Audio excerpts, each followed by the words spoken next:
Every day, rheumatologists act as detectives, piecing together clues to solve the medical mysteries of inflammation. On the last day of 2020, these detectives had a breakthrough. Dr. David Beck and his team published their findings on a new disease they called VAXes. And while this might sound like the name of a sci-fi movie villain, it's actually an acronym of its key features, being vacuoles, E1 enzyme, X-linked, autoinflammatory, and somatic mutations. So, how did this all start? Dr. Beck's team analyzed genetic data from over 2,500 patients with undiagnosed inflammatory conditions, looking for a shared genetic variant. They found 3 men with never before seen mutations in the UBA1 gene and eerily similar symptoms: inflamed ears and nose, unusual skin rashes, and blood abnormalities. Expanding their research, they found 22 more patients with overlapping symptoms and similar mutations in the UBA1 gene. This gene encodes an enzyme critical in the process of recycling proteins in cells. When this gene mutates, the enzyme loses its function and broken proteins pile up like dirty laundry, which presumably triggers inflammation and the symptoms of VAXes. What makes VAXes especially unique is that its mutations are somatic, meaning they occur later in life rather than being inherited at birth. To explain, inherited mutations, called germline mutations, are passed on from parents and present in every cell of the body. Somatic mutations happen after conception and are only present in some cells of the body. In VAXes, the somatic mutations arise in a person's blood-forming stem cells during their lifetime, and this results in a mix of normal and mutated blood cells, something we call mosaicism.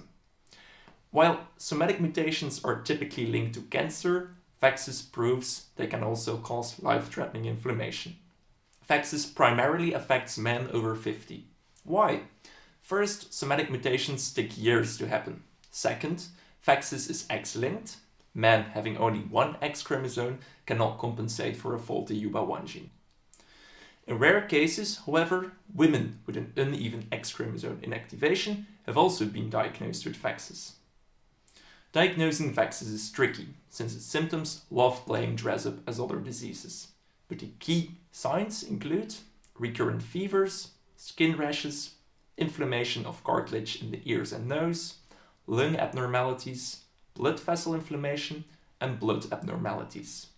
If a patient shows several of these signs and does not respond to standard treatment, genetic testing for UBA1 mutations should be performed to confirm the diagnosis.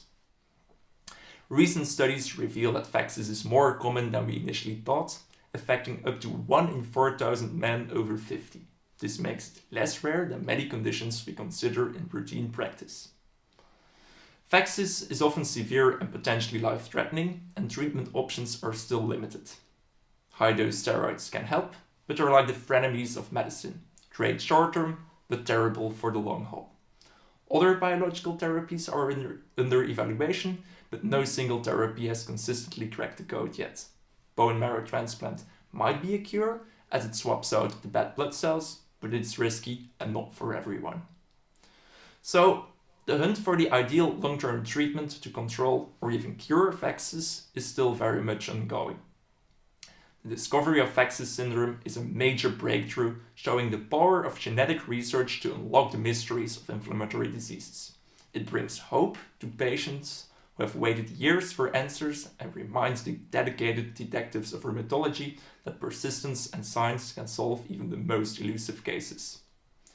Continued research will undoubtedly turn these discoveries into treatments and brighter futures for those affected. Stay tuned, this case isn't closed yet.